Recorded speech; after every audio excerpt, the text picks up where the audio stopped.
అన్ని వేళలా మధురంగా ఉండాలి అని నియమం ఉండదు. నేను అన్న మాట పట్టుకున్నారో లేదో నాకు తెలియదు. సత్యము అన్ని వేళలా మధురంగా ఉంటుంది అని చెప్పడం కష్టం. ప్రయత్నం చేస్తే అప్రియమైన సత్యాన్ని మధురంగా చెప్పడానికి ప్రయత్నం చెయ్యొచ్చేమో, కానీ అది జీర్ణం చేసుకోవడానికి మధురంగా ఉంటుందని చెప్పడం మాత్రం సాధ్యం కాదు. కానీ అప్రియమైనప్పటికీ కూడా ఇది సత్యము అని అంగీకరించగలిగినటువంటి మంచి మనసున్నవారైతే అంతకన్నా గొప్ప విషయం లోకంలో ఇంకొకటి ఉండదు. ఎందుకని అంటే అలా ధైర్యం చేసి అవతల వారికి అప్రియంగా అనిపించిన సత్యాన్నే మాట్లాడగలిగిన వాడు, తనకి వినడానికి కొంచెం అప్రియంగా అనిపించినా ఈ మాట్లాడుతున్నబడుతున్నది పరమసత్యం, ఇటువంటి సత్యాన్ని అంగీకరించి నేను జీవితాన్ని దిద్దుకుంటే వృద్ధిలోకి వస్తాననేటటువంటి అధ్యవసాయముతో కూడుకున్న బుద్ధి కలిగినవాడు వక్త శ్రోతలుగా ఎక్కడ కలుసుకుంటారో అది ఒక మహాక్షేత్రము తీర్థమై వాళ్ళిద్దరూ మాట్లాడుకున్న మాటలు వాళ్ళిద్దరికే పరిమితం కాకుండా భవిష్యత్తులో ఎందరికో అటువంటి సందర్భాలలో ఉపకరించేవి అవుతాయి. కానీ సాధారణంగా లోకంలో రెండు రకాలైనటువంటి లోపము ఉంటుంది. ఒకటి, సత్యమైన అప్రియమైన దాన్ని చెప్పడానికి ఎవరు ఇష్టపడరు. ఎందుచేత అంటే మనకెందుకు వచ్చిన గొడవ, ఇప్పుడు ఇది మనం చెప్పకపోతే వచ్చిన నష్టం ఏమిటి, మనం చెప్పామనుకోండి అక్కడి నుంచి ఈయన చెడ్డవాడిని నా మీదో ముద్రేస్తారు, ఎందుకు వచ్చిన అల్లరి, అసలు చెప్పడం మానేస్తే నాకు వచ్చిన నష్టం ఏమిటి, కాబట్టి నేను చెప్పను. చాలామంది ఆత్మరక్షణార్థం అంటే అప్రియమైన సత్యాన్ని చెప్పడం కన్నా చెప్పకుండా ఉంటే వచ్చే గొడవ ఏమిటని చెప్పకుండా తప్పించుకోవడానికే 199 మంది ఇష్టపడతారు. వినేవాళ్లలో 199 మంది అది సత్యము అలాగే ఉంటుంది, అప్రియంగా ఉన్నా ఆయన చెప్తున్నది సత్యం అని అంగీకరించగలిగిన వాళ్ళు 199 మంది ఉండరు. అప్రియమైన సత్యాన్ని పలకగలిగిన వాడు, అప్రియంగా అనిపించినా ఇది సత్యం కాబట్టి నేను ఔషధం చేదుగా ఉన్నా పుచ్చుకుని శరీర ఆరోగ్యాన్ని చక్కబరుచుకున్నట్టుగా నేను దీన్ని స్వీకరించాలనేటటువంటి మంచి బుద్ధి కలిగినవాడు కలిస్తే ఖచ్చితంగా అది ఒక అద్భుతమైన సందర్భానికి దారితీస్తుంది. ఈ సందర్భం అంత గొప్పది. తండ్రి కొడుకుల మధ్య జరుగుతున్నటువంటి ఇటువంటి సంభాషణ బహుశः ఎక్కడో కానీ ఉండదు. ఒక తండ్రి ఒక కొడుకుతో ఇటువంటి సందర్భంలో ఇలా మాట్లాడవలసి రావడం సాధారణంగా జరగదు. భీష్ముని జీవితంలో ఇదొక ప్రత్యేకమైన పార్శ్వం, తండ్రి ఇలా మాట్లాడవలసి రావడం. కాబట్టి ఆయన చెప్తున్నది సత్యమే, నువ్వు ఒక్కడివే కొడుకువి, ఏదైనా జరగరా అనేది జరిగితే వంశ పరిస్థితి ఏమిటి, రాజ్య పరిస్థితి ఏమిటి, ప్రజల పరిస్థితి ఏమిటి? పైగా ఒక్కడే కొడుకులో ఏ మార్పు అయినా రావచ్చు, ఎవరు చెప్పగలరు? ఎందుకని అంటే అసలు నిజానికి ప్రతీప మహారాజు గారికి 3 కుమారులు. పెద్దవాడి పేరు దేవాపి, ఆయన రాజ్యం చెయ్యాలి. కానీ ఆయన తపస్సు చేసుకోవడానికి వెళ్ళిపోయాడు. వెళ్ళిపోయిన కారణం చేత 2వ వాడైన శంతనుడు రాజ్యం చేశాడు. శంతనుడి తర్వాత పుట్టినటువంటి వాడు బాహ్లికుడు. కానీ ఆశ్చర్యం ఏమిటంటే శంతన మహారాజు గారి యొక్క వంశంలో వచ్చిన వాళ్ళు కదా ధర్మరాజాదులు, కౌరవులు కాబట్టి దుర్యోధనాదులు కూడా. బాహ్లికుడు ధర్మరాజు గారి వైపు కురుక్షేత్రంలో యుద్ధం చేయలే, బాహ్లికుడు దుర్యోధనుడి వైపు యుద్ధం చేశాడు. ఆ ప్రతీపుని యొక్క 3 కుమారులలోనే ఒకడు తపస్సు వెళ్ళిపోయాడు, ఒకడు రాజ్యాన్ని స్వీకరించాడు, ఒకడు తరువాతి కాలంలో దుర్యోధన వైపుకి తిరిగిపోయాడు. మనుష్యుల మనసులు ఎప్పుడు ఎలా మారతాయన్న విషయాన్ని ఎవరు నిర్ధారించి చెప్పగలరు? కాబట్టి నీకు తోడుగా కొంతమంది సోదరులు ఉండడం అవసరం. అలా నీకు సోదరులను సృజించకపోతే తర్వాత వచ్చేటటువంటి పరిణామములకు నేను కర్తవ్యాన్ని స్వీకరించవలసి ఉంటుంది. అలా జరగకూడదు కాబట్టి దూరదృష్టితో నీకు సోదరులను ఇవ్వాలని, సంతానమును పొందాలని అపేక్షిస్తున్నాను. జనవినుత అగ్నిహోత్రంబును సంతానమును వేదములు ఎడతెగగా జన ఉత్తమ వంశజులకు అనిరి మహాధర్మ నిపుణులైన మునీంద్రుల్. జనవినుత అని పిలిచాడు. జనుల చేత కీర్తింపబడేటటువంటి వాడా, లోకంలో కొన్ని కొన్ని అర్ధంతరంగా ఆగిపోకూడదు అని కోరుకుంటారు అందరూ కూడా. అది సాధారణంగా ఎక్కడైనా ఉండేటటువంటి నియమం.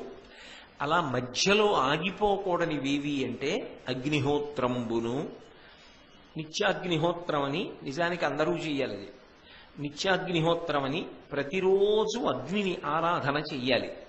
ఆ అగ్నిహోత్రం ఏ కారణం చేత కూడా వంశంలో కొంతకాలం ఆరాధన చేసి కొంతకాలం ఆరాధన చెయ్యకుండా ఉండడం అనేటటువంటిది ఉండదు. ఎందుకని అంటే ప్రత్యేకించి సనాతన ధర్మంలో అగ్నిహోత్రానికి విశేషమైన ప్రాధాన్యం. అసలు అగ్ని సంబంధంతో పుట్టి అగ్ని సంబంధంతో శరీరం పూర్తయిపోతుంది. అగ్ని సంబంధాన్ని వదిలిపెట్టేసే వాళ్ళు ఎవరు అంటే ఒక్క సన్యాసాశ్రమంలో ఉన్న వాళ్ళు వదిలిపెట్టేస్తారు. అలా వదిలిపెట్టేస్తారు కాబట్టే సన్యాసాశ్రమ స్వీకారం చేసి శరీరాన్ని విడిచిపెట్టిన వాళ్ళు ఎవరుంటారో అటువంటి వాళ్ళ యొక్క పార్థివ శరీరాన్ని భూమిలో ఉంచి దాని మీద శివలింగాన్ని పెడితే అధిష్టానం అంటారు, దాని మీద తులసి కోట పెడితే బృందావనం అంటారు. తప్ప అగ్ని సంబంధం ఉంచుకుని శరీరం వదిలిపెట్టిన వాళ్ళు అంటే వంట చేయించుకుని తిన్నవాళ్ళు, యజ్ఞయాగాది క్రతువులు చేసేవారు, వీళ్ళందరూ అగ్ని ఆరాధకుల కిందకే వస్తారు. వంట చేయించుకు తింటే ఎలా అవుతుందండి అంటారేమో. వంట చేయించుకు తిన్న తర్వాత యథార్థానికి అగ్నిహోత్రం నుంచి అన్నాన్ని దింపి వదిలేయకూడదు. అమంత్రకంగా ఆ ఇంటి ఇల్లాలు ఏం చేస్తుందంటే కొద్దిగా నెయ్యేసినటువంటి 4 మెతుకులు తీసి పొయ్యిలో వేసి మిగిలిన అన్నాన్ని వడ్డిస్తుంది భర్త గారికి. కాబట్టి అగ్ని ఆరాధనం అనేటటువంటిది వైదికంగా వస్తున్నటువంటి ఒక గొప్ప ఆచారం. ఎందుచేత అంటే శ్రియమిచ్చేత్ హుతాశన అని. శ్రియం అనబడేటటువంటిది అగ్ని చేత ఇవ్వబడుతుంది అని. శ్రియం అన్న మాటకు అర్థం ఏమిటంటే కేవలం ఐశ్వర్యము కాదు. శ్రియం అంటే ఒక గొప్ప శక్తి. ఏమిటా శక్తి అంటారేమో. మీకు తేలికగా అర్థం అవడానికి నేను ఇంకొక మాట చెప్తే మీకు అర్థమవుతుంది. ప్రియం, శ్రియం అని 2 మాటలు. ఎన్నో సంకల్పాలు మనసులోంచి వస్తుంటాయి. మనసు నిద్రపోయే పర్యంతం అంటే ఆత్మలోకి వెళ్ళిపోయి సుషుప్తిలోకి చేరే పర్యంతం అది సంకల్ప వికల్ప సంఘాతం మనసు. అందుకని సూక్ష్మ శరీరం. నా మనసు చూపించండి అంటే ఎవరు చూపించలేరు. నెగడు అంటే ఓ మంట వెలుగుతోందనుకోండి, దాని దగ్గరికి వెళ్ళి కర్ర పెట్టి పొడిచారనుకోండి, అందులోంచి నిప్పు రవ్వలు రీగుతాయి. అలా మనసు పైకి వచ్చిన దగ్గర నుంచి, మేల్కొన్న దగ్గర నుంచి అనేక ఆలోచనలు చెప్తూ ఉంటుంది, విడిచిపెడుతూ ఉంటుంది, చెప్తూ ఉంటుంది, విడిచిపెడుతూ ఉంటుంది. దానికి అదే పని.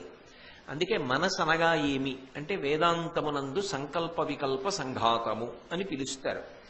ఇటువంటి మనసుకి నియతి ఏం ఉండదు. ఇది మనం కోరచ్చా, ఇది మనం కోరకూడదా, దానికి ఏం ఉండదు. అదో చంటి పిల్లాడి లాంటిది.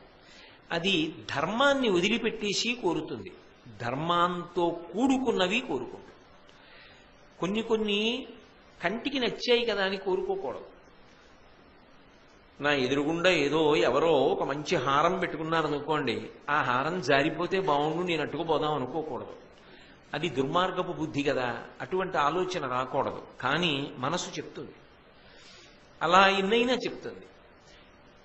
మనసులోంచి వచ్చేటటువంటివి ఏవి ఆలోచన లేకుండా ఇది అనుభవిస్తే నాకు సంతోషంగా ఉంటుందని అనుభవించడం మొదలు పెడితే ప్రియం. దానికి కట్టుబడిపోయాడు మనోస్థాయిలో. కాదు, మనసు చెప్పిన ఆలోచనని ఒక చట్రంలోకి పెడతాడు. ఏమిటా చట్రం అంటే ధర్మచట్రం. ఇది నేను తీర్చుకోవచ్చా ఓ ప్రశ్న వేసుకుంటుంటాడు ఎప్పుడు. లోపల నుంచి అంతరాత్మ ఒకటి ఉంటుంది కదా, నువ్వు తీర్చుకోవచ్చు, అందులో దోషం ఏముంది అని అందనుకోండి, అది తీర్చుకుంటాడు. అప్పుడు శ్రియం. ధర్మచట్రంలోకి ఇమిడితే తీర్చుకుంటే శ్రియం. ధర్మచట్రంలోకి ఇమడకపోయినా తన తృప్తి కొరకు తీర్చేసుకుంటే ప్రియం.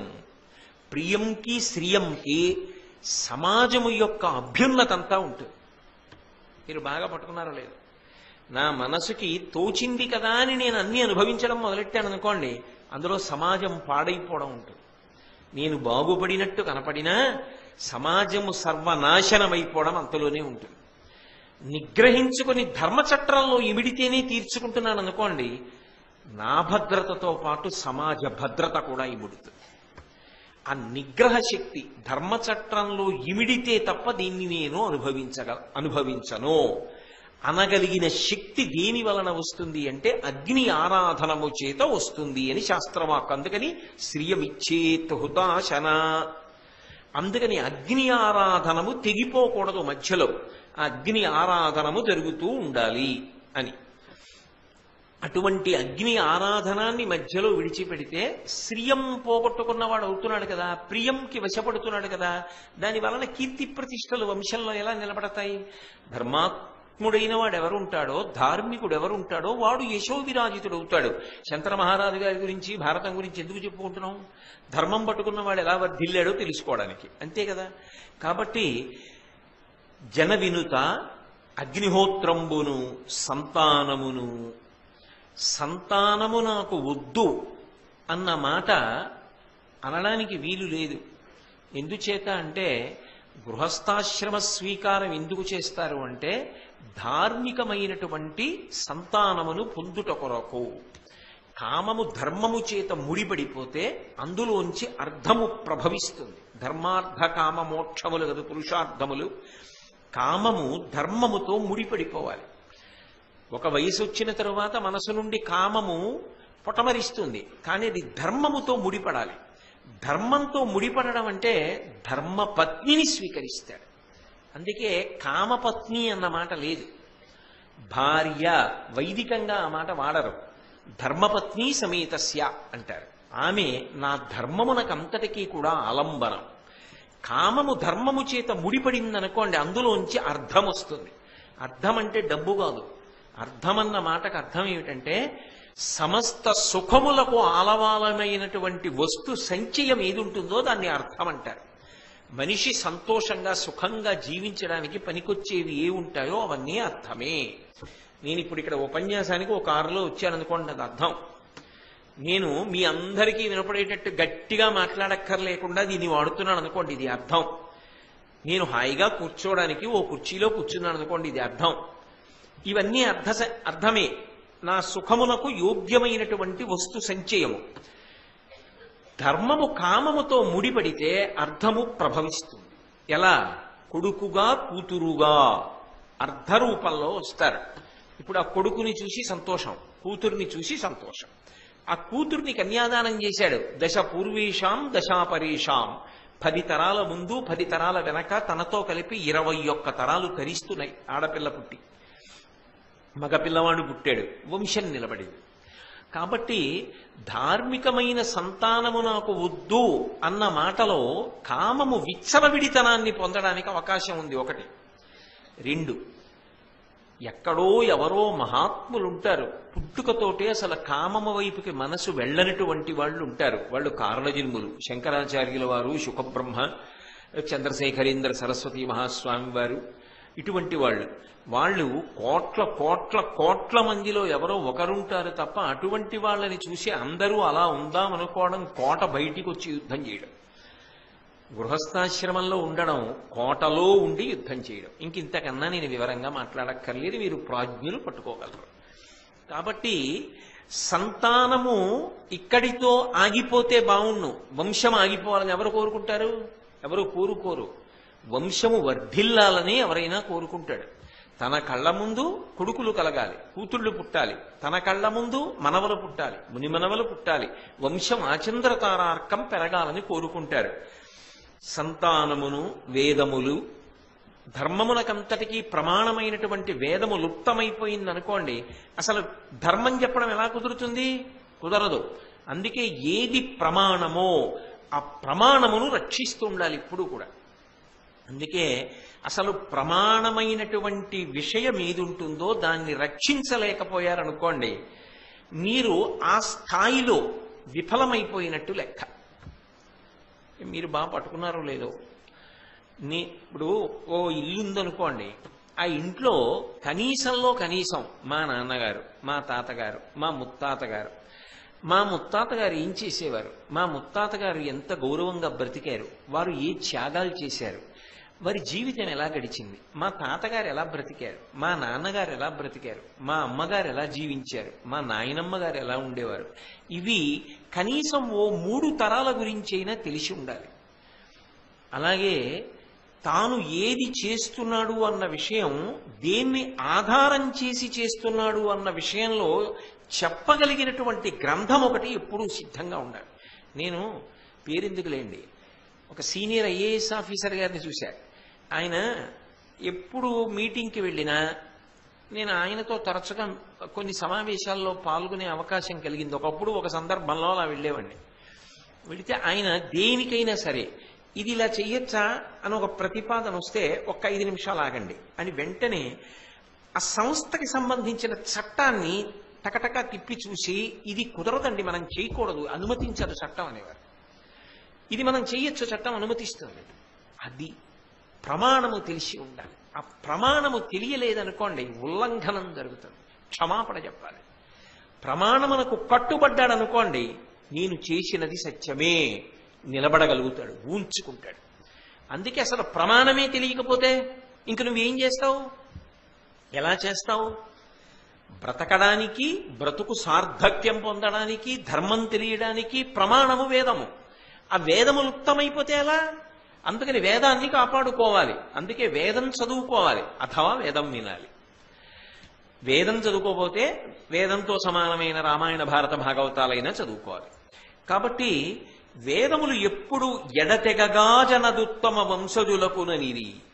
ఉత్తమమైన వంశంలో ఉన్నవాళ్ళు, ఉత్తమమైన వంశంలో ఉన్నవాళ్ళు అంటే ఉత్తములైన వాళ్ళు అని దాని అర్థం. ఈ 3 మధ్యలో ఆగిపోవాలని కోరుకోకూడదు. అగ్నిహోత్రము, వంశము, వేదము, ఇవి 3 నిరంతరంగా ఉండాలి. కాబట్టి నేను సంతానాన్ని పొందాలనుకుంటున్నాను. అయితే నాన్నగారు నేనున్నాను కదా, నా వలన సంతానం కలుగుతుంది కదా, మీకు మనవలు పుడతారు కదా అంటావేమో. నీ వస్త్రశస్త్ర విద్యాకోవిదుడవు, రణములందు క్రూరుడవు, అరి విద్రావణ సాహసికుండవు, కావున నీ యునికి నమ్మగా నేరనెదన్. నాయనా, నేనున్నాను కదా నాన్నగారు, మీకు ఈ కోరిక ఎందుకు వచ్చింది? మీరెందుకు సంతానాన్ని పొందడం? నాకు వివాహం చేయండి, నేను సంతానాన్ని పొందుతానుగా. అప్పుడు అనేక మంది మనవలు ఉంటే, ఒకవేళ ఏదైనా జరగరానిది జరిగినా మనవలు ఉన్నారుగా, వంశం నిలబడిందిగా. మీరే సంతానాన్ని పొందవలసిన అవసరం ఏంటి?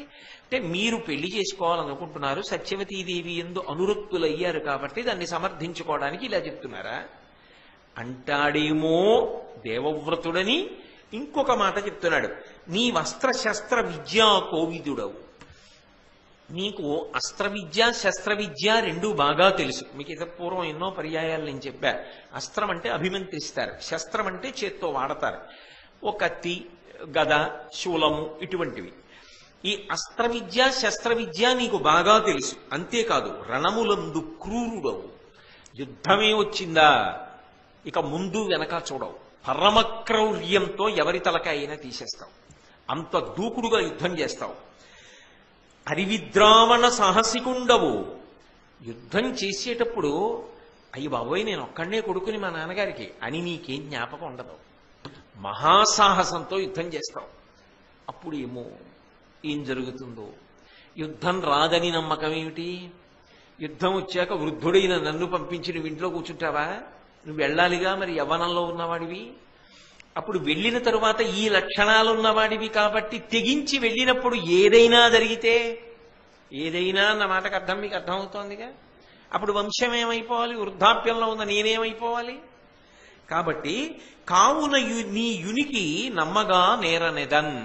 కాబట్టి నీ ఉనికి, నువ్వు ఉన్నావు అన్నది ఎప్పుడూ ఉంటుంది అని నమ్మడం నాకు కష్టం. ఇది అప్రియమే ఈ మాట చెప్పడం. కానీ మీరు ఒక్కటి ఆలోచించండి, ఇందులో ప్రధానంగా శంతన మహారాజు గారు చెప్తున్నటువంటి సందేశం అంతా, కొడుక్కి చెప్తున్న మాట అంతా ఎటువైపుకి ఒరిగిపోతోంది. నువ్వు ఒక్కడివే సంతానం కాబట్టి నేను అంగీకరించలేను, కాబట్టి నీకు సోదరులు ఉండాలి, నీకు సోదరులు ఉండాలి, ఇది కదా చెప్తున్నాడు. కానీ మీరు ఇంకొక కోణం ఆలోచించండి. అంత తాపత్రయం ఉన్నవాడు ఈ దేవవ్రతుడికి పెళ్లి చేసేస్తే అయిపోలా? దేవవ్రతుడికి పెళ్లి చేస్తే దేవవ్రతుడికి సంతానం కలగదు, సంతానం కలిగితే వంశం నిలబడలా? మరి దేనికి భయపడుతున్నాడు శంతన మహారాజు అంటే, ఆయన దేనికి భయపడుతున్నాడో అది నోటితో చెప్పకపోయినా అది దేవవ్రతుడికి అర్థమైంది, శంతన మహారాజు గారికి అర్థమైంది. కొన్ని కొన్ని విషయాలు ఏం చేస్తారంటే స్పష్టంగా నోటితో అనలేని ఉంటాయి. ఆ నోటితో అనలేనివి అనలేక అర్థం చేసుకునేటట్టు చెప్తారు ధార్మికంగా. అది మాట్లాడడంలో ఉండే సొబగు. ఏమిటిక్కడ గొప్ప ఇబ్బంది అంటే, గంగమ్మ దేవవ్రతుణ్ణి తీసుకొచ్చి శంతన మహారాజు గారికి అప్పచెప్తున్నప్పుడు ఒక మాట చెప్పింది. ఇతను వసువులలో 8వ వాడు. వశిష్ఠుని యొక్క శాప కారణంగా భూమి మీదకి వచ్చాడు. ఇతను దీర్ఘాయుష్మంతుడు, సకల శాస్త్ర విశారదుడు, కానీ ఇతనికి సంతానం ఉండదు అని చెప్పింది. అది శాపంలో అంతర్భాగం. ఇతనికి సంతానం ఉండదు. ఇతను తండ్రి సుఖం కోసం త్యాగం చేస్తాడు. స్త్రీభోగాన్ని, కాంచనాన్ని కూడా త్యాగం చేసేస్తాడు. కాబట్టి ఇతను సంతానమును పొందడు అని చెప్పింది. అది వశిష్ఠ వాక్ అయినప్పుడు ఈ పిల్లవాడికి సంతానం కలిగేటటువంటి అవకాశం లేదు. ఆ అవకాశం లేనప్పుడు ఇవాళ కాకపోతే రేపు, రేపు కాకపోతే ఎల్లుండి, ఎల్లుండి కాకపోతే 100 సంవత్సరముల తర్వాత శంతన మహారాజు గారి వంశం అంతరించిపోతుంది. ఎందుకంటే ఇక దేవవ్రతుని తర్వాత వంశం ఉంటుందని నమ్మకం లేదు. తన వైపు నుంచి కుమారులను పొందుతాడు, వంశం పెరుగుతుందన్న నమ్మకం ఇక లేదు, ఖచ్చితంగా లేదు. ఎందుకని అంటే గంగమ్మ మాట చెప్పేసింది. మీరందరూ 1కి 10 మాటలు విన్నారు. వశిష్ఠుడి శాపం అలాగే ఉంది, నీవు సంతానమును పొందవు అన్నాడు. కాబట్టి ఇప్పుడు వంశం ఎలా నిలబడుతుంది? వంశము నిలబడకపోతే వ్యక్తిగతంగా తాను దోషం చేసినవాడు అవుతాడు ఆలోచించనందుకు. 2 రాజ్యం ఏమైపోతుంది? రాజ్యంలో ప్రజలు ఏమైపోతారు? తాను ఆలోచించకపోతే రేపు ఉత్తమ వంశ సంజాతుడైనటువంటి ధార్మికుడు రాజ్య పరిపాలన చేయకుండా ఒక అధర్మాత్ముడు సింహాసనంలో కూర్చుని ప్రజల్ని పీడించి పరిపాలన చేస్తే తద్దోషం శంతన మహారాజు గారిని కట్టి కొడపదా? తన వరకు చూసుకుంటే సరిపోతుందా?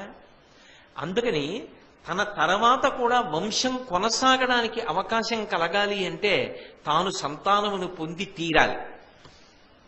ఇది అర్థం చేసుకోలేడా దేవవ్రతుడు? ఇక్కడ వరకు చెప్తే ఓ నాన్నగారి మనసులో ఈ క్లేశం ఉందన్నమాట. అమ్మ చెప్పింది, నన్ను అప్పచెప్తున్నారు, అక్కడే ఉన్నాడుగా, చేయి పట్టుకు తీసుకొచ్చింది అని చెప్పారుగా. చేయి పట్టుకు తీసుకొచ్చి చెప్తున్నప్పుడు పిల్లాడు అలా పక్కకెళ్ళి నేను నాన్నగారితో ఓ విషయం చెప్పాలని పంపించిందని చెప్పారా? భారతంలో లేదుగా. అక్కడ పిల్లవాడు ఉండగానే చెప్పింది ఈ మాట. కాబట్టి ఆయనకి తెలుసు తనకి సంతానం కలగదని. తనకి సంతానం కలగదని తెలిసిన తరువాత రాజ్య సంక్షేమాన్ని కాంక్షించే ఉత్తమ క్షత్రియుడైన వాడు తండ్రి యొక్క కోరిక నెరవేరి ఆయనకి ఇంకా సంతానం కలగాలని ఎందుకో కోరుకోడు? ఖచ్చితంగా కోరుకుంటాడు. ధార్మికుడు కనుక, సర్వశాస్త్ర పారంగతుడు కనుక, విశాల హృదయంతో దాన్ని అర్థం చేసుకోగలడు. అది అక్కడ పీఠముడి. అందుకు ప్రతిపాదించాడు శంతన మహారాజు, అంగీకరించాడు. కానీ ఇది ఇవాళ రావలసిన ఆలోచన కాదుగా, ఎప్పుడో రావాలిగా, నన్నప్ప చెప్పినప్పుడే రావాలిగా.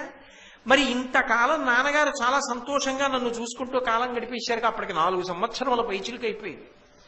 మరి ఇప్పుడు నాన్నగారికి కొత్తగా ఈ ఆలోచన రావడం ఏమిటి? ఇప్పుడు చింత పట్టుకోవడం ఏమిటి? అంటే ఇలా చింతలోకి వెళ్ళి నాన్నగారు సభకి ముఖం చాటేసి రాజ్య పరిపాలన పట్టించుకోవడం మాని ఎన్ని రోజులైంది? వెనక్కి వెళ్ళాడు. వెళ్ళి మంత్రులను, పెద్దలను, హితులను, పురోహితులను రావించి వాళ్ళందరితో సంప్రదించాడు. ఎక్కడికి వెళ్ళాడు, ఏమైంది కనుక్కున్నాడు. సారథి చెప్పడం, మీ నాన్నగారు ఫలానా చోటుకి వెళ్ళారు, దాశరాజుని అడిగారు, సత్యవతీదేవిని ఇమ్మని అడిగాడు, మీ నాన్నగారు ఇవ్వనన్నారు.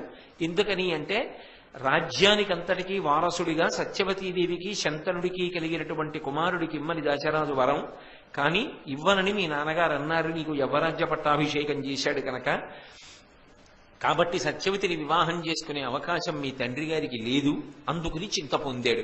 సత్యవతీదేవిని వివాహం చేసుకునే అవకాశం లేకపోతే లోకంలో ఇంకా రాచకన్యలే లేరా ఏమి అంటే ఈ మాట మనమంటే సరిపోదు. అలా సరిపుచ్చుకోవలసిన వాడు శంతనుడు, ఆయన సరిపుచ్చుకోలేకపోతున్నాడు.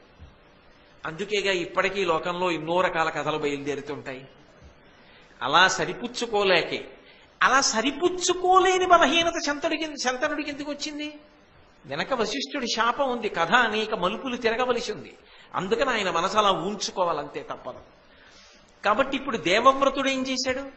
తన కర్తవ్యం ఏమిటి ఆలోచించాడు. తానేం చెయ్యాలి? తండ్రి గారు చెప్పినటువంటి మాట పరమసత్యం, వంశం నిలబడాలి.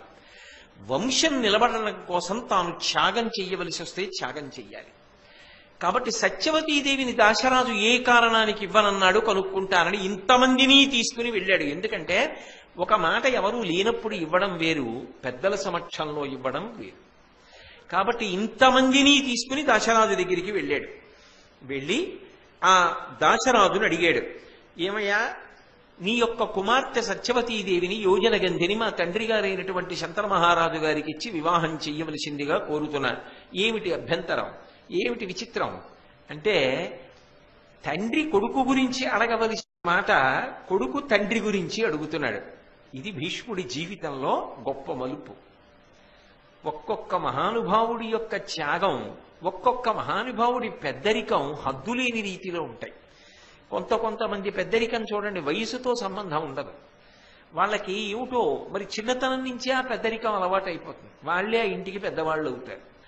అన్ని రకాలుగాను పెద్దరికం వాళ్ళది. ఆ గౌరవం, ఆ పెద్దరికం వాళ్ళకి అలా అలవాటు అయిపోతుంది. నిజానికి వాళ్ళు వయసుతో పోల్చారనుకోండి, వాళ్ళు చాలా మంది కన్నా చిన్నవాళ్ళు. చాలా మంది కన్నా చిన్నవాళ్ళైనా వాళ్ళు వయసుతో సంబంధం లేకుండా పెద్దరికాన్ని జీవితంలో పోషిస్తూనే ఉంటారు. అది కొన్నింటిలో యోగం, కొన్నిటిలో బాధాకరమైన విశేషం. ఎందుకంటే వాళ్ళు వాళ్ళ వయసుకి తగినట్టు ప్రవర్తించడానికి అవకాశం ఉండదు. చాలా సందర్భాల్లో వాళ్ళు ఎప్పుడూ పెద్దరికంగానే ఉండాలి. అలా లేరనుకోండి, ఆయన ఏమిటంటే అలా ఉన్నారంట కదా. అందుకని ఇక్కడ దేవవ్రతుని జీవితంలో ఏమైందంటే, ఆయన వయసుని మించిన పెద్దరికాన్ని పోషిస్తున్నాడు, తండ్రికి పెళ్లి చేస్తున్నాడు. బహుశా తండ్రికి పెళ్లి చేసిన కొడుకుల కథలలో మొదటిది ఇదేనేమో. ఇంత గొప్ప కథ, ఇన్ని మలుపులతో ఉన్న కథ. కాబట్టి ఇప్పుడు ఆయన వెళ్ళి దాశరాజుని అడిగాడు. అడిగితే దాశరాజు అన్నాడు, ఇంతకు ముందు ఏ మాట శంతనుడికి చెప్పలేదో అది ఇప్పుడు దేవవ్రతుడితో చెప్పాడు. ఏమని చెప్పాడంటే, అసలు నిజానికి ఈ పిల్ల, ఈ సత్యవతి నా కుమార్తె కాదు. ఆమె ఉపరిచరుడు అనబడేటటువంటి ఒక ఉత్తమ క్షత్రియుడు రాజు. మీరు ఆదిపర్వంలో ఆ కథంతా విన్నారు, మత్స్యగంధిగా ఆమె జన్మించిన వృత్తాంతం. ఆ ఉపరిచరుని యొక్క తేజస్సు వలన జన్మించినటువంటి పిల్ల. కాబట్టి ఆమె నా కుమార్తె కాదు, నేను పెంచి పెద్ద చేశాను, అందుకుని నా కుమార్తె అంటూ ఉంటాను.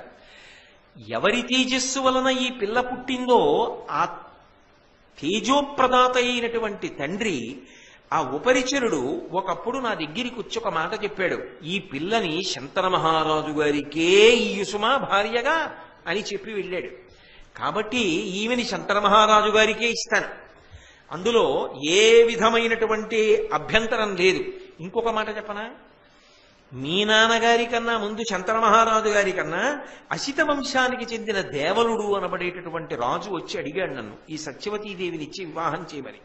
కానీ ఉపరిచరుడు నాకు చెప్పిన మాట దృష్టిలో పెట్టుకుని శంతన మహారాజు గారికి ఈ పిల్లనిచ్చి పెళ్లి చెయ్యాలని నేను ఆ రాజుకి పిల్లనివ్వను అని చెప్పి తిరస్కరించి ఈ పిల్లని ఇలాగే నా దగ్గర పెంచుతూ వస్తున్నా. కాబట్టి ఈమె నిస్సందేహంగా శంతన మహారాజు గారికే భార్య. మరి ఇంత నమ్మకమైనప్పుడు ఎందుకు పిల్లనివ్వనంటున్నావు అంటే, ఏమనుకోకు దేవవ్రత, నువ్వే అడ్డు, నీ వలనే ఈ వివాహం జరగట్ల. లేకపోతే మీ నాన్నగారు అడిగినప్పుడు ఎప్పుడో ఈ పాటికి పెళ్ళైపోవాలి. ఎందుకడ్డు అంటావేమో, వినుమైనను సాపత్యంబను దోషము కలదు దీన అదియును నీచేతన సంపాద్యము నీ వలిగిన అడ్డమే పురహరాజ కేశవులైన. చిన్న మాటలలో చెప్పినా ఎంత పెద్ద బరువైన పిడుగు లాంటి మాట మాట్లాడాడో చూడండి దశరాజు. ఆయన అన్నాడు, వినుమైనను సాపత్యంబను దోషము కలదు దీన. ఈ పెళ్లి చేయడంలో, శంతన మహారాజు గారికి అమ్మాయినిచ్చి పెళ్లి చేయడంలో ఒక పెద్ద దోషం ఒకటి వస్తోంది. ఏమిటంటావా, మా అమ్మాయి మీ నాన్నగారికి రెండవ భార్య, మొదటి పత్ని కాదు. మొదటి పత్ని కాదు కనుక, రెండవ పత్ని కనుక నేను ఈమెనిచ్చి పెళ్లి చేస్తే ఈమెకు శంతనుని వలన కలిగేటటువంటి సంతానం ఏది ఉంటుందో అది రాజ్యాధికారమును పొందదు. ఇంతకు ముందు భార్య ఉన్నా పిల్లలు లేకపోతే అది వేరు విషయం. నువ్వున్నావుగా, నువ్వు ఉండగా పిల్లని ఎలా ఇస్తా? మీ నాన్న అదేగా అన్నాడు, యవరాజ్య పట్టాభిషేకం భీష్ముడికి చేశాను, అది కుదరదని వెళ్ళిపోయాడుగా. మరి నువ్వే అడ్డు ఈ పెళ్లికి, నువ్వే వచ్చి అడుగుతున్నావు, కానీ నువ్వే అడ్డు ఉన్నమాట చెప్తున్నా. లేకపోతే మీ నాన్నకి ఇవ్వాలని అనుకున్నా ఈ పిల్లని, కానీ నీ వలనే సమస్య వస్తోంది. దానికే ఉందిలే, ఇతనేం చేయగలడు? మన పిల్లని ఇచ్చిన తరువాత రేపు పొద్దున్న అడ్డొస్తే మనందరం కలిసి మట్టు పెట్టలేమా? అందామనుకుంటే రేపు పొద్దున్న సత్యవతీదేవికి శంతన మహారాజుకి కలిసి పుట్టబోయేటటువంటి పిల్లలు ఎంత శౌర్య పరాక్రమవంతులైనప్పటికీ కూడా నిన్ను గెలుస్తారన్న నమ్మకం మాత్రం లేదు. ఎందుకు లేదో తెలుసా? మనుష్యులేమిటయా, నీ వలిగిన అడ్డమే పురహరాజకేశవులైనన్ బ్రహ్మగారు, శ్రీ మహావిష్ణువు, పరమశివుడు, సృష్టికర్త, స్థితికర్త, ప్రళయకర్త ముగ్గురు కలిసి వచ్చి నీకు ఎదురుగుండా యుద్ధం చేసినా సరే నిన్ను గెలవడం సాధ్యం కాదు. నీ శౌర్యం అటువంటిది, నీ పరాక్రమం అటువంటిది. రేపొద్దున్న నిన్ను కాదని పట్టాభిషేకం ఎలా చేయగలం? ఎలా మనసు సరిపెట్టుకోమంటావు? అక్కర్లేదులే, అంతగా రాజ్యం అడిగితే ఇతన్ని పక్కన పెట్టి మనం సత్యవతీదేవికి పుట్టిన పిల్లలకి పట్టాభిషేకం చెయ్యొచ్చులే అని ఎలా నమ్మమంటావు? ఏం ధైర్యంతో ఇవ్వను పిల్లని? అందుకు ఇవ్వనన్నాడు. మీ నాన్న కూడా నీకు పట్టాభిషేకం చెయ్యను, సత్యవతీదేవికి పుట్టినటువంటి కుమారులకు పట్టాభిషేకం చేస్తానని నాకు మాట ఇవ్వలేదు. అంటే ఆయన ధర్మానికే కట్టుబడ్డాడు. ఇక ఎట్టి పరిస్థితులలో ఆమె సంతానమునకు రాజ్యము రాదని రూఢమైపోయింది. అయినప్పుడు ఎందుకు ఇవ్వాలి పిల్లని? కాబట్టి ఎవరడ్డో వాడే వచ్చి అడిగాడని పిల్లనిచ్చేయినా ఇవ్వను అన్నాడు. వెంటనే దేవవ్రతుడు ఆయన ముందు చూపుతోనే వెళ్ళాడు. వెళ్ళినప్పుడే తనతో పాటు కొంతమంది పెద్దలు, అంటే సామంతరాజులు, పురోహితులు, మంత్రులు, ఇటువంటి వాళ్ళందరినీ తీసుకెళ్లాడు కదా. వాళ్ళందరూ కూర్చుని ఉన్నారు, ఈ మాటలు జరుగుతున్నాయి. ఆయన ఉత్తర క్షణంలో లేచన్నాడు, వినుడు, ప్రసిద్ధులైన పృథివీపతులిందరు నీ గురు ప్రయోజనమున చేసి తిన్ సమయ సంస్థితి ఈ లలితాంగికుద్భవించిన తనయుండ రాజ్యమును చెయ్యగనర్హుడు వాడు మాకు ఎల్లను పతి వాడ కౌరవ కులస్థితికారుడు దార సంపదన్. ఆయన లోకంలో ఎప్పుడూ ఎక్కడా ఎవ్వరూ అనడానికి కూడా సాహసించినటువంటి మాట ఒకటి అన్నాడు. వినుడు, ప్రసిద్ధులైన పృథివీపతులిందరు. ఇక్కడ ఇంతమంది రాజులు ఉన్నారు ఈ సభలో. ప్రధానంగా ఇది రాజ్యానికి సంబంధించిన సమస్య కదా. నేను మీ అందరి ఎదుట ప్రతిజ్ఞ చేసి చెప్తున్నాను, నే గురు ప్రయోజనమున చేసి తిన్ సమయ సంస్థితి. మా నాన్నగారి యొక్క ప్రయోజనాన్ని అపేక్షించి నేను ఒక గొప్ప ప్రతిజ్ఞ చేసి ఒక కొత్త నియమాన్ని అమలులోకి తీసుకొస్తున్నాను. ఈ లలితాంగికుద్భవించిన తనయుండ రాజ్యమును చేయగనర్హుడు. ఈ సత్యవతీదేవికి మా నాన్నగారికి కలిసి జన్మించినటువంటి కుమారుడు ఎవరుంటాడో ఆ కుమారుడే రాజ్యమును చేస్తాడు తప్ప నేను రాజ్యము చెయ్యను. రాజ్యమును పరిత్యజిస్తున్నాను, నాకు రాజ్యాధికారము లేదు, వదిలిపెట్టేస్తున్నాను. కాబట్టి వాడ మాకు ఎల్లను పతి, అతనే మా అందరికీ కూడా పోషకుడు, అతనే మా అందరికీ ప్రభువు. నేను ప్రభుత్వాన్ని అడగను, నేను పరిపాలన చెయ్యను. వాడ కౌరవ కులస్థితికారుడు దార సంపదన్. అతని సంతానమే భవిష్యత్తులో రాజ్యాన్ని కూడా స్వీకరిస్తుంది. కాబట్టి నా సంతానము రాజ్యాన్ని తీసుకోదు, నేను రాజ్యాన్ని తీసుకోను. అంటే ఇప్పుడు ఒక మహాత్యాగాన్ని చేస్తున్నాడు భీష్ముడు. మొట్టమొదటి ఏది వదిలిపెట్టాడు అంటే కనకమును వదిలిపెట్టాడు.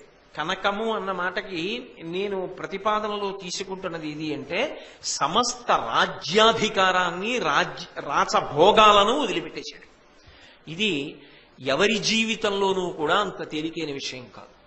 అధికారము అనేటటువంటిది ఒక మత్తైనటువంటి ఆనందదాయకమైనటువంటి లక్షణం. దాన్ని వదిలిపెట్టేసుకోవాలి అని అంత తొందరగా ఎవరు అనుకుంటారు? పైగా అసలు రుచి చూశాడా? అసలు మహారాజుగా కూర్చున్నాడా? అసలు కూర్చోని వాడు నాకు ఈ రాజ్యం అక్కర్లేదు, ఇక పైన నేను రాజ్యం చెయ్యను. పోనీ తాను బలహీనుడైతే, తనకి శక్తి లేకపోతే, తాను యుద్ధాలు చెయ్యకపోతే, తాను అస్త్రశస్త్ర విశారదుడు కాకపోతే, తనకి శాస్త్ర పాండిత్యం లేకపోతే, పరిపాలనా దక్షుడు కాకపోతే, జన్మతః వైక్లభ్యములుంటే, వ్యసనపరుడైతే, మహాపాతకములు చేసినవాడైతే రాజ్యమును విడిచిపెడితే అది సమర్థించవచ్చు. ఇందులో ఏ దోషాలున్నాయి భీష్ముడికి? ఏ దోషం లేదు. ఏమిటి ఆయన చేసిన దోషం అంటే, ఈ జన్మది కాదు, గతంలో చేసింది. ఇది సనాతన ధర్మానికి ప్రాణప్రదం. ఇప్పుడు నేను ఇలా ఉన్నాను కదా, నాకు ఎందుకు వచ్చిందని అడక్కు. గతంలో చేసినది ఏదో ఇప్పుడు అనుభవిస్తున్నాం. కాబట్టి వశిష్ఠ శాపం అనుభవంలోకి వస్తోంది. దీర్ఘాయుష్మంతుడై రాజ్యాన్ని వదిలిపెట్టేస్తాడు. ఆ తర్వాత ఎన్ని కష్టాలు వచ్చాయి. కళ్ళ ముందు మనవలు రాజ్యం కోసం కొట్టుకుంటుంటే రాజై మాట్లాడగలిగాడా? ధృతరాష్ట్రుడు ఎన్ని భీష్ముడు చెప్తున్నా మహారాజు మాట్లాడా? మహారాజై మాట్లాడలేదు సరే కదా, మాట్లాడిన విదురుణ్ణి ఎంత దూషణ చేశారో మీరు విన్నారు కదా. విదురుడి యొక్క ఉపాఖ్యానం విన్నప్పుడు విదురుణ్ణే నిందించిన వాళ్ళు భీష్ముడు మాట్లాడితే నిందించరా? వాళ్ళు మాట పడగలడా? అంత పెద్ద వయస్సులో అంత పెద్దరికం ఉన్నవాడు మాట పడగలడా? అందుకే చాలా సందర్భాలలో ధర్మం తప్పి పుత్రవ్యామోహంతో ఉన్నటువంటి ధృతరాష్ట్రుడి వలన మాట మాట్లాడకుండా అగ్నిహోత్రాన్ని గుండెల్లో పెట్టుకుని ఎంత సతమతమైపోయాడు. ఇది కదూ బాధపడ్డామంటే. ఇప్పుడు ఆయనకి అంతఃపురంలో ఉన్నాడు, రాజ్యం ఉందా? అంతఃపురంలో ఉన్నాడు, ఈ భోగములు నాదనగలడా? అలాగని రాజ్య సంరక్షణం కోసం యుద్ధం చేయకుండా ఉండగలడా? యుద్ధాలు ఆయనవి, రాజ్యం ఆయనది, కష్టం ఆయనది, ఫలితము వేరొకడిది. ఈయన కష్టపడి సంపాదించి పెడితే కష్టం తెలియకుండా అనుభవించి నాశనం అవ్వడానికి కింద వాళ్ళకి పనికొస్తుంది. ఇప్పుడు అది ఆయన జీవితంలో ఎంత విషమ పరిస్థితి. అలాగని రక్షించుకోకుండా ఉండలేడు. తీరా రక్షించి రాజ్యాన్ని విస్తరించి కాపాడిన తరువాత అధమాధములై కిందనున్న వాళ్ళు భోగలాలసులై వ్యసనపరులై నశించిపోతుంటే వాళ్ళని మందలించలేడు. అప్పుడు ఎంత సంకట స్థితిలో పడి ఎంత కష్టపడ్డాడు జీవితంలో. ఎవడు లోకంలో అటువంటి త్యాగం చెయ్యగలడు? నాకు అక్కర్లేదు, నా బిడ్డలకు అక్కర్లేదు అనగలిగిన వాడు ఉంటాడా లోకంలో? నాకు అక్కర్లేదు ఆ మాట వేరు, నా బిడ్డలకు అక్కర్లేదు అనగలిగిన వాడు ఉండడు. ఎందుకనంటే మనిషి జీవితం చమత్కారంగా ఉంటుంది. పుట్టినప్పుడు పిల్లవాడిని ఒరే మీ అమ్మని మాతో తీసుకెళ్ళిపోతున్నానన్నాడు అనుకోండి, మేనమామ వచ్చి అమ్మ నాది అని వాడు ఏడుస్తాడు. మేనమామని 2 కొడతాడు భుజం మీద. చిన్నపిల్లాడు, చాలా చంటి పిల్లాడిగా ఉన్నది నేను చెప్తున్న సందర్భం. 3 ఏళ్ల వాడు కింద ఉన్నప్పుడు, అంతేగాని పెద్దవాడు అయిన తర్వాత అని కాదు నా ఉద్దేశం. ఆ భుజం మీద 2 దెబ్బలు కొట్టి మేనమామని అమ్మ నాది అంటాడు. అంటే అమ్మ లేకుండా తాను బ్రతకలేను అనుకుంటాడు. అలాగే తండ్రి, అన్నదమ్ములు, అక్క చెల్లెళ్ళు. కానీ జీవితం బహు విచిత్రంగా ఉంటుంది. ఏది విడిపోకపోతే విస్తరించదు. అసలు అదో ఆశ్చర్యం. చెట్టున పండిన పండు రాలిపోవాలి, రాలిపోతేనే గింజలు నేల మీద పడి మళ్ళీ ఎక్కువ చెట్లు వస్తాయి. చెట్టున పండిన పండు చెట్టునే ఉండిపోతానంటే మళ్ళీ చెట్లు ఎక్కడి నుంచి వస్తాయి? అంతే, పుట్టిన వాళ్ళు చెదరాలి, చెదిరి వృద్ధిలోకి వస్తారు. ఆ అమ్మ ఆ నాన్నే కొడుకుని నెత్తి మీద పెట్టుకుని చూడకుండా ఉండలేరు. కానీ వాడికే ఐఐటీలో సీట్ వచ్చిన తర్వాత ఏం చేస్తారు? పంపిస్తారు, పంపించి సర్దుకుంటారు. అన్నయ్యని విడిచిపెట్టి ఉండలేని చెల్లెలు ఏం చేస్తుంది? అన్నయ్య బాగా వృద్ధిలోకి వస్తున్నాడని ఊడుకుంటుంది. వాడక్కడ చదువుకుని ఇంకొక చోట ఉద్యోగానికి ఎడతాడు, పిల్లకి పెళ్లి కుదురుతుంది. పిల్ల ఎక్కడికో భర్తతో వెళ్ళిపోతుంది. ఆ తర్వాత వాడు పెళ్లి చేసుకుని ఎక్కడికో వెళ్ళిపోతాడు. అమ్మ లేకపోతే ఉండలేనని 3 ఏళ్లప్పుడు మేనమావ భుజం మీద కొట్టినవాడు తల్లి శరీరం పడిపోతే అంత్యేష్టి సంస్కారం చేసి 11 రోజుల తర్వాత మనసును నిగ్రహించుకోవలసిందే. కానీ ఆఖరి ఊపిరిలో కూడా పాశం మాత్రం ఉండిపోయేది ఎవరి మీదంటే కడుపున పుట్టిన పిల్లల మీద. వాడెవరో తెలియనంత కాలం వేరుసుమండి.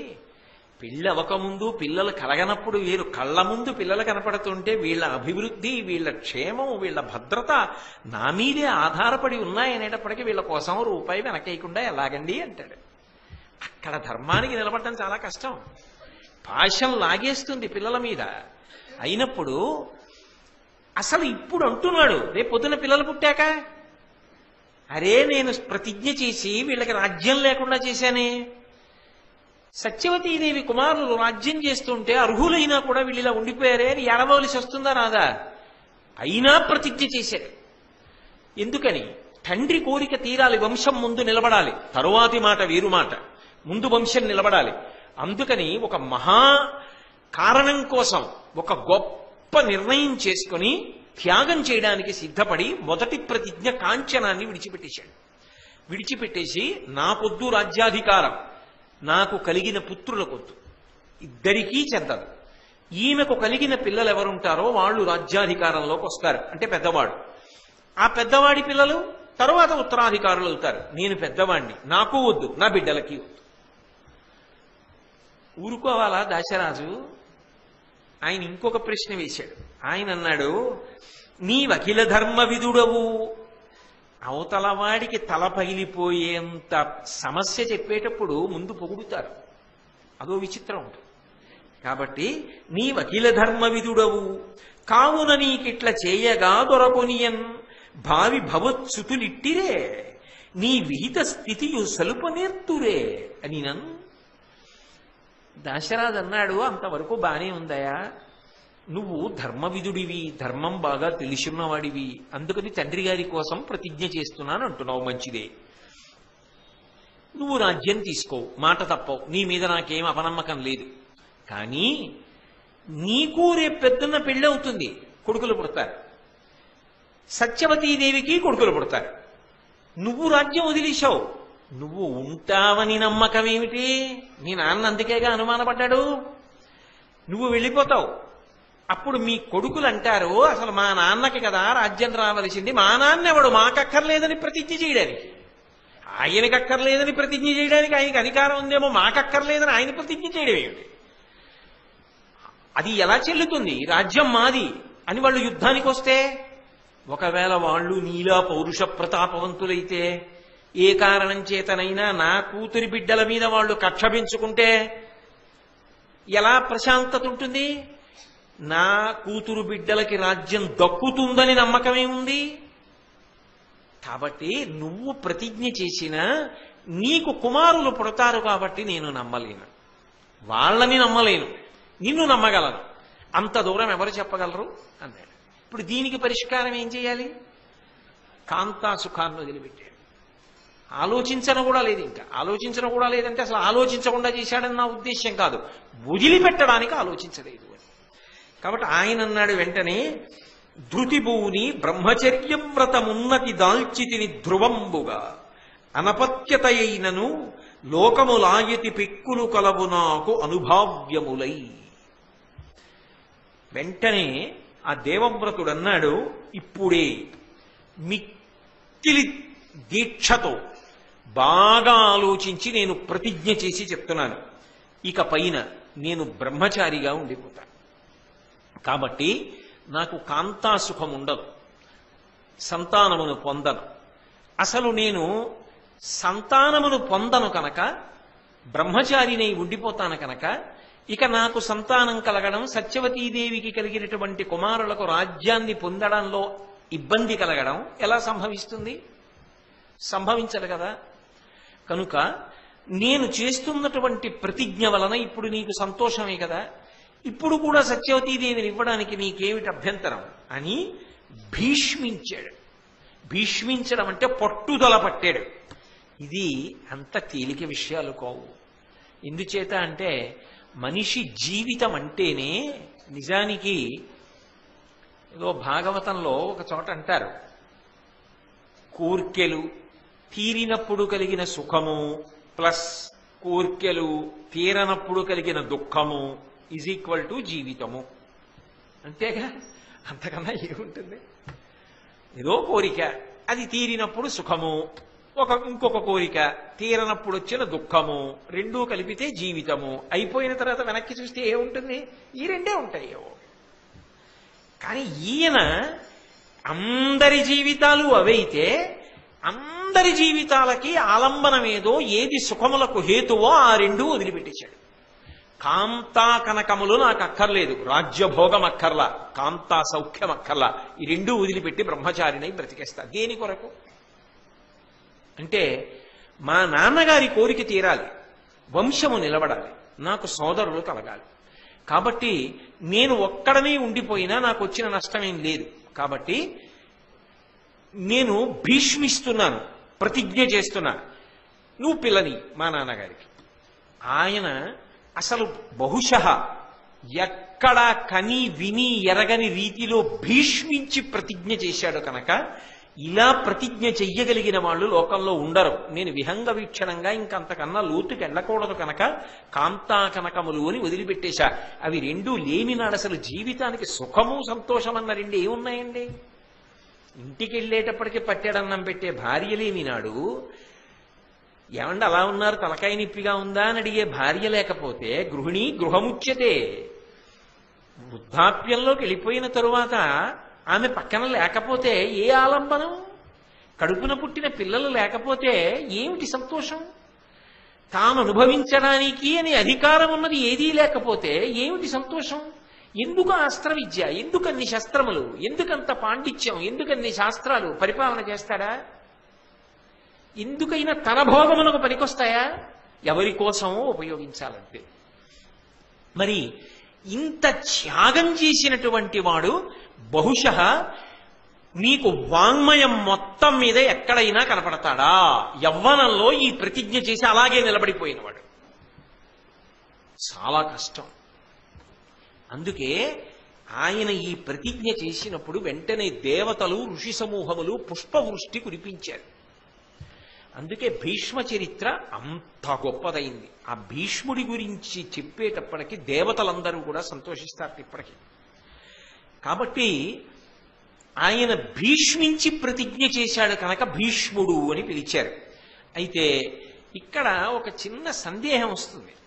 ఆయన ఒక మాట అంటున్నాడు, ఏమని? నేను సంతానమును పొందను, బ్రహ్మచారిగా మిగిలిపోతాను అంటున్నాడు. అలా అనవచ్చా? అలా ప్రతిజ్ఞ చేసే అధికారం ఉంటుందా? సన్యాసాశ్రమంలోకి వెళ్ళిపోయాడా అంటే వెళ్ళిపోలేదుగా. వెళ్ళిపోకుండా అంతఃపురంలోనే ఉంటున్నాడుగా. అంతఃపురంలోనే ఉంటూ పెళ్లి చేసుకోకుండా తండ్రి కొరకు భీష్మించి ఇలా చేస్తే ఆయన తరించడం అన్న మాట సాధ్యం అవుతుందా శాస్త్రీయంగా? భీష్ముడు తరించగలడా? ఎందుకని అంటే అపుత్రస్య గతిర్నాస్తి స్వర్గో నైవచ నైవచ. ఇది కదా లోకంలో సాధారణంగా వినపడే మాట. అపుత్రస్య గతిర్నాస్తి, పుత్రులు లేకపోతే ఉత్తమ గతులు ఉండవు. కాబట్టి సంతానమును పొందాలి కదా. అథవా కొడుకు లేకపోయినా కూతురుండి కూతురికి కొడుకు పుట్టాలి కదా. కాబట్టి సంతానమును పొందాలి కదా. పైగా ఇంకొక పెద్ద నియమం ఉంది మనుష్య జీవితానికి. బ్రహ్మచర్యేణ ఋషిభ్యః. బ్రహ్మచర్యంలో ఉండి ఋషి యొక్క రుణాన్ని తీర్చుకోవాలి. బ్రహ్మచర్యంలో ఉండి అన్న మాటకు అర్థం ఏమిటంటే ఋషులు ఇచ్చిన వాంగ్మయాన్ని చదువుకోవాలి. వాళ్ళు మన జీవితాలు బాగుండాలని, మనం ధార్మికంగా బ్రతకాలని వాళ్ళు కష్టపడి ఒక్క అక్షరం కల్పితం లేని వాంగ్మయాన్ని రచించి మన కొరకు ఇచ్చారు. వాళ్ళు అంత కష్టపడి వాంగ్మయాన్ని ఇస్తే అందులో ఒక్క పుస్తకం మనకు అక్కర్లేదు, ఒక్క పుట మనకు అక్కర్లేదు, ఒక పద్యం మనకు అక్కర్లేదు. మన ఇష్టం వచ్చినట్టుగా మనం బతుకుతాం. ఇదంతా ఛాందసత్వం అని బ్రతికేస్తాననగలిగితే ఋషి యొక్క రుణం ఎలా తీరుతుంది? వాళ్ళే సన్మానాలు అడిగారా, సత్కారాలు అడిగారా, బిరుదులు అడిగారా, అగ్రహారాలు అడిగారా, గజారోహణాలు అడిగారా? ఏమడిగారు? ఇది చెప్పుకున్నప్పుడు నన్నయ్య గారి ఖాతాలో ఇంత డబ్బేయమని ఎక్కడైనా నియమం పెట్టారా? ఇచ్చేశారంతే. నన్నయ్య గారు ఆంధ్రీకరించి, వ్యాసుల వారు ఇచ్చేశారంతే సంస్కృత భారతాన్ని. మీరందరూ ధార్మికంగా బ్రతకండి, లోకం శాంతిగా ఉండాలి చాలని ఇచ్చారు. ఆ ఋషి రుణం తీరాలంటే ఆయన ఇచ్చింది చదువుకోవాలి. ఆయన ఇచ్చింది చదువుకునే కాలం ఇది అంటే కేవలము శ్రద్ధతో చదవడము వినా ఇంకొక వ్యాపకము లేని కాలమునకు బ్రహ్మచర్యము అని పిలుస్తారు. అంటే బ్రహ్మచర్యం అంతా గురువుగారి దగ్గర గడుస్తుంది. గడిచినప్పుడు గురువు గారు చెప్తూ ఉంటారు, వింటూ ఉంటారు. అందుకే ఏకాదశి నాడు ఉపవాసం కూడా లేదు బ్రహ్మచారికి. కనుక ఋషి రుణం తీరాలి అంటే బ్రహ్మచర్యాశ్రమాన్ని నడపాలి. అంటే వైదికమైన వాంగ్మయాన్నంతటినీ, ఋషిప్రోక్తమైన వాంగ్మయాన్ని చదువుకోవాలి. అలాగే యజ్ఞేన దేవేభ్య, యజ్ఞయాగాది క్రతువులు చేసి దేవతల యొక్క రుణాన్ని తీర్చుకోవాలి. వాళ్ళు వర్షమునకు కారణమై ఉన్నారు కాబట్టి వాళ్ళకి అగ్నిముఖంగా హవిస్సు ఇస్తే ఆ హవిస్సు దేవతలకు అందితే దేవతలు సంతోషించి మళ్ళీ వర్షం కురిపిస్తారు. అందుకని యజ్ఞయాగాది క్రతువులు చేసి వాళ్ళకి అందించాలి హవిస్సుని. దాని వలన దేవతల యొక్క రుణం తీరుతుంది. అలాగే ప్రజయా పితృభ్య తాను సంతానమును పొందాలి. తాను సంతానమును పొందితే తనకి జన్మనిచ్చినటువంటి తండ్రి గారి యొక్క రుణం తీరుతుంది. లేకపోతే రుణం తీరదు. రుణం తీరలేదనుకోండి ఉత్తమ గతులు పొందలేడు అని శాస్త్రవాకం. చాగంటి కోటేశ్వరరావు చెప్తున్నాడు అనకండి, శాస్త్రం చెప్పింది నేను చెప్తాను. ఓ డాక్టర్ గారు ఏం చేయాలి? ఆయన చదువుకున్న శాస్త్రాన్ని బట్టి మందులు రాస్తాడు. ఓ న్యాయవాది ఏం చేస్తాడు? తాను చదువుకున్న న్యాయశాస్త్రాన్ని బట్టి న్యాయస్థానానికి వెళ్ళి వాదిస్తాడు. కోటేశ్వరరావు గారు ఏం చేయాలి? ఏ శాస్త్రాన్ని చెప్తున్నాడో ఆ శాస్త్రంలో ఉన్నది చెప్పాలి. అంతేగాని కోటేశ్వరరావు గారు చెప్పారని గుండెలు బాదుకోకూడదు. ఆయన ఏది చెప్తున్నాడో దానికి కట్టుబడి చెప్తున్నాడని సంతోషించగలగాలి కదా. కాబట్టి అది శాస్త్రవాక్కు. శాస్త్రము ప్రమాణము నమ్మిన వాడికి. తస్మాత్ శాస్త్రం ప్రమాణంతే కార్యాకార్యం వ్యవస్థితం. శాస్త్రమే ప్రమాణము, ఏది చెయ్యాలి ఏది చెయ్యకూడదు అన్నది నమ్మిన వాడికి. కాబట్టి ఎలా ఉత్తమ గతులు కలుగుతాయి? మరి ఇటువంటివి ప్రమాణవాక్కులు ఉన్నప్పుడు ఆయన భీష్ముడై నేను సంతానమును పొందను, నేను బ్రహ్మచారిగా ఉండిపోతా అంటే ఆయనకి పితృరుణం తీరదు కదా. తీరనప్పుడు ఉత్తమమైనటువంటి గతులు కలగవు కదా. కలగనప్పుడు ఆయన ఒక మాట అన్నాడు, లోకములాయతి పిక్కులు కొలవు నాకు అనుభావ్యములై అన్నాడు. ఆయన చదువుకోని శాస్త్రం ఉందా? నిన్ననేగా మీకు చెప్పా ఎన్ని శాస్త్రాలు చదివాడో. అటువంటి వాడు ఏ ఆలోచన లేకుండా చేస్తాడా ప్రతిజ్ఞ? పైగా ఒక మాట చెప్పాడు, నేను ఇలా ప్రతిజ్ఞ చేసినా నాకు అనేకమైన ఉత్తమమైన లోకములు అనుభవించడానికి యోగ్యములై ఉండనే ఉన్నాయి అన్నాడు. అంటే ఈ లోకాన్ని విడిచిపెట్టిన తరువాత కదా అనుభావ్యములై లోకములు ఉండడం. మరి ఎలా పొసగుతుంది, ఎలా కుదురుతుంది? ఈ మాట ఎలా అన్నాడైన అన్నప్పుడు మీరు ఒక విషయాన్ని గమనించాలి. ఎప్పుడైనా సరే తండ్రి వైపు నుంచి ప్రతిపాదింపబడినటువంటి మహోత్కృష్టమైనటువంటి ధర్మాన్ని నిలబెట్టడం కోసం కానీ, అలాగే తల్లి వైపు నుండి కానీ, గురువు వైపు నుండి కానీ అదొక గొప్ప ధర్మం. పరిపూర్ణమైనటువంటి విశ్వాసంతో ఇది పరమ ధార్మికము, నేను ఇది నిలబెట్టాలని ఎవడు ప్రతిజ్ఞ చేసి అలా ఉత్తమమైన రీతిలో ప్రవర్తించి త్యాగం చేసి నిలబడగలుగుతున్నాడో, త్రిష్వ ప్రమాద్యన్నేతేషు త్రీన్ లోకాన్ విజయేద్గృహే దీప్యమానః స్వవపుషః దేవవద్ది విమోదతే. ఎవరైతే తల్లిని తండ్రిని గురువును అంత విశ్వాసంతో పరమోత్కృష్టమైన ధర్మం కోసం అనువర్తిస్తున్నారో, త్యాగము చేసి నిలబడగలుగుతున్నారో, చాలా గొప్ప ధర్మాన్ని ఆవిష్కరించగలుగుతున్నారో అటువంటి వాళ్ళకి త్రీన్ లోకాన్ విజయే గృహే, వాళ్ళు 3 లోకములను పొందిన వాళ్లే అవుతారు. వాళ్ళకి పొందరాని లోకములు ఉండవు. దీప్యమానః స్వవపుషా దేవవద్ది విమోదతే. వాళ్ళు దేదీప్యమానమైనటువంటి శరీరములతో ఈ లోకమునందు శరీరము పతనమైపోయిన తరువాత దేవతల శరీరముల వంటి కాంతి కలిగిన శరీరములతో ఉత్తమ లోకములను పొందుచునే ఉన్నారు.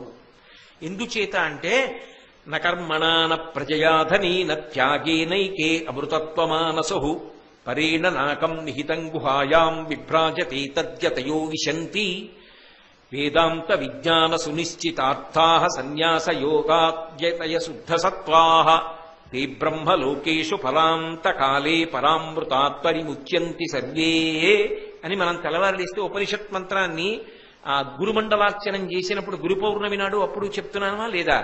న కర్మణాన ప్రజయాధనేన త్యాగేనైకే అమృతత్వమానసుః. నేను ఈ పని చేయడం వల్ల నాకు ఈ ప్రతిఫలం కావాలి అని ఏమీ ఆశించకుండా నిస్వార్థంగా త్రికరణ శుద్ధిగా నాకు ఈ కష్టమనకు ఇది కావాలని కోరకుండా అమృతమయమైనటువంటి హృదయంతో త్యాగము చెయ్యడానికి సిద్ధపడి ఏ కోరిక కోరనివాడు ఎవడున్నాడో, ఏ ప్రతిఫలమును ఆశించకుండా పనిచేసిన వాడు ఎవరున్నాడో, అలాగే నా ప్రజయా సంతానాన్ని కూడా వదిలిపెట్టేసిన వాడు ఎవరున్నాడో అంటే సంతానమును కూడా నేను పొందను, అని వదిలిపెట్టిన వాడెవరున్నాడో, ధనీన నాకు డబ్బు కూడా అక్కర్లేదని వదిలిపెట్టేసిన వాడెవరున్నాడో కేవలము ధర్మము కోసము నిలబడిపోతానంటే, ధరించడం నాకు కావాలని నిలబడిన వాడెవరున్నాడో అటువంటి వాడు త్యాగేనైకే అమృతత్వమానసు, ఆయన చేసినటువంటి త్యాగము వలన అమృతత్వమును పొందుతున్నాడు అని శృతి ప్రమాణం ఉంది కదా. ఉన్నప్పుడు చంద్రశేఖరేంద్ర సరస్వతీ స్వామి వారు వివాహం చేసుకోలేదు కాబట్టి తరించలేదని మీరు అనగలరా? ఆదిశంకరాచార్యుల వారు వివాహం చేసుకుని సంతానాన్ని పొందలేదు కాబట్టి తరించలేదని మనం అనగలమా? ఆయన ఏ ధనాన్ని అపేక్షించకపోయినా ఒక రూపాయి కాసు కూడా చేత్తో ముట్టుకునేవారు కాదు. ఒకవేళ బలవంతంగా అక్కడ పెడితే సత్యదండంతో ఇలా తోహేసేవారు. మహాస్వామి వారు తరించలేదు అనగలరా? శంకర భగవత్పాదుల విషయంలో అన్వయం చేయగలరా? లేకపోతే ఎక్కువ మంది కొడుకులు ఉన్నారు కాబట్టి తరించాడని ధృతరాష్ట్రుడి విషయంలో చెప్పగలరా? కాదు. మనిషి తరించడానికి అన్ని వేళలా సంతానమును పొందడమే కారణం కాదు. త్యాగేనైకే అమృతత్వమానసు, అంతటి మహోత్కృష్టమైన త్యాగమును చేసిన వాడు ఎవరుంటాడో వాడు అమృతత్వమును పొందుతున్నాడు, అందులో నిస్సందేహం. అందుకే భీష్ముడు బ్రహ్మచర్యాన్ని పాటించాడు, సంతానమును పొందలేదు, అందువలన భీష్మునికి ఉత్తమగతులు కలిగే అవకాశం లేదు అని చెప్పడం సాధ్యం కాదు. అందుకే భీష్ముడు అలా భీష్మించడం ధర్మ వ్యతిరేకమా అన్న చర్చ కాని అటువంటి సమస్య కాని అసలు ఉత్పన్నమే కాదు. ఆయన ఉత్తమగతులు పొందగలడు. ఈ శాస్త్ర ప్రమాణాన్ని అలా జీవించిన వాడు అలా బ్రతకగలడు అని చిట్ట చివర నిరూపణం చేశాడు భీష్ముడు. అది ఆయన జీవితంలో గొప్పతనం. ఆమె చెప్పింది గంగాదేవి, సనకసనందనాదుల వంటి వాడయా నీ కొడుకు అని చెప్పింది. నిజం. ఇదో చూడండి, లోకంలో ఊరిళ్ళేవాడు ఉంటాడు. వాడు సమయం లేకపోతే ఏం చేస్తాడు? భార్యకి చెప్తాడు, ఓ పంచేవే 2 పంచెలు, 2 ఉత్తరీయాలు, 2 లాల్చీలు, ఓ తువ్వాలు ఇవన్నీ పెట్టులో పెట్టి అని చెప్పి వెళ్ళిపోతాడు. సత్యసేమని చెప్తాడు. ధర్మరాజు గారిని పిలిచి చెప్పాడు, రేపు శరీరం వదిలిపెట్టేస్తున్నా, అంత్యేష్టి సంస్కారం చెయ్యాలి, నాకు చెయ్యాలి కాబట్టి ఇదిగో ఈ వస్తువులు కావాలి, అవన్నీ పట్టుకుని రా అని చెప్పాడు. ధర్మరాజు గారు అవన్నీ బండిలో పట్టుకుని వచ్చాడు. పట్టుకొచ్చిన తర్వాత పిలిచి ఇవన్నీ పట్టుకొచ్చావా? గొడుగులు, చందనపు కర్రలు, అగ్నిహోత్రము ఇవన్నీ తీసుకొచ్చావా అని అడిగాడు. అడిగి బొటన వేలు దగ్గర నుంచి వెనక్కి లాగాడు ప్రాణాలు. లాగుతుంటే ఆయన యొక్క యోగ విద్యకి ఆయన లాగుతున్నప్పుడు ఎముకలు నీరై కరిగిపోయాయి. అంతటి యోగ విద్యా నిపుణుడు. కృష్ణ భగవానుడంతటి వాడు చూస్తుండగా శిరస్సుని భేదించి బ్రహ్మతేజస్సు ఉత్తమలోకముల వైపుకి వెళ్ళిపోయింది. అంటే ఇలా బ్రతకగలిగితే అంతటి మహాత్యాగము చేసిన వాడు ఉత్తమలోకములను పొందగలడు అనడానికి ఏమీ అభ్యంతరం లేదనడానికి భీష్మాచార్యుల వారి యొక్క జీవితమే ప్రమాణము. కాబట్టి ఆయన బ్రహ్మచర్యాన్ని పాటించాడు, సంతానం పొందలేదు కాబట్టి ఆయన ఉత్తమగతులు పొందలేడనేటటువంటి చర్చ సామాన్యులతో పోల్చి చెయ్యడానికి ఎన్నడూ సాధ్యమైన విషయం కానే కాదు. కానీ మహానుభావుడు చేసినటువంటి ప్రతిజ్ఞ అంత గొప్ప ప్రతిజ్ఞ చేశాడు. చేసి తీసుకొచ్చి ఆమెని, ఆ సత్యవతీదేవిని తండ్రికిచ్చి వివాహం చేశాడు. తండ్రికిచ్చి వివాహం చేశాడు. చాలా సంతోషంగా కాలం గడిచిపోతోంది. కాలం గడిచిపోతుండగా కొంతమంది కుమారులు జన్మించాలి కదా. కాబట్టి ఆయన కోరుకున్నది కూడా అదే కదా శంతన మహారాజు గారు. ఆయన కోరుకున్నట్టే చిత్రాంగదుడు, విచిత్ర వీర్యుడు అని చెప్పి 2 కుమారులు కలిగారు. అయితే మీకిక్కడ నేను ఒక ముఖ్యమైనటువంటి ధర్మ సంబంధమైన సూక్ష్మాన్ని ఒకదాన్ని చెప్పవలసి ఉంటుంది. ఏమిటది అంటే, ఇప్పుడు శంతన మహారాజు గారికి సత్యవతీదేవి వలన కలిగినటువంటి సంతానం చిత్రాంగదుడు, విచిత్ర వీర్యుడు, వీళ్ళిద్దరూ భీష్ముడికి ఏమవుతారు? సోదరులు అవుతారు. ఇప్పుడు చిత్రాంగదుడికి, విచిత్ర వీర్యుడికి కొడుకులు పుట్టారనుకోండి, భీష్ముడికి కొడుకులే అవుతారుగా వాళ్ళు. మరి భీష్ముడు, చిత్రాంగదుడు, విచిత్ర వీర్యుడు అన్నదమ్ములేనా? అన్నదమ్ములేగా, శంతన మహారాజు గారి సంతానమేగా. అయినప్పుడు చిత్రాంగద, విచిత్ర వీర్యులకి కొడుకులు పుట్టారనుకోండి, భీష్ముడికి కూడా కొడుకులు ఉన్నట్టుగా పెదనాన్నగారు అని పిలుస్తారుగా. అప్పుడు భీష్ముడికి కూడా కొడుకులు ఉన్నట్టు లెక్కలోకి తీసుకోవచ్చా? మహాత్యాగం చేశాడు, వదిలిపెట్టేయండి, అది వేరు. కొడుకులు ఉండి ఉంటే లేరు, అది వేరు విషయం. ఆ తర్వాత ఏదో వ్యాసుల వారి వలన పొందారు. ఒకవేళ ఉంటే అలా అన్నదమ్ముల్లో ఒకరికి మగపిల్లలు ఉంటే మిగిలిన వాళ్ళకి కూడా ఉన్నట్టే అనడానికి ధర్మ సూక్ష్మం ఉందా? మీరు ఒకటి బాగా తెలుసుకోండి. భాతృణామేక జాతాన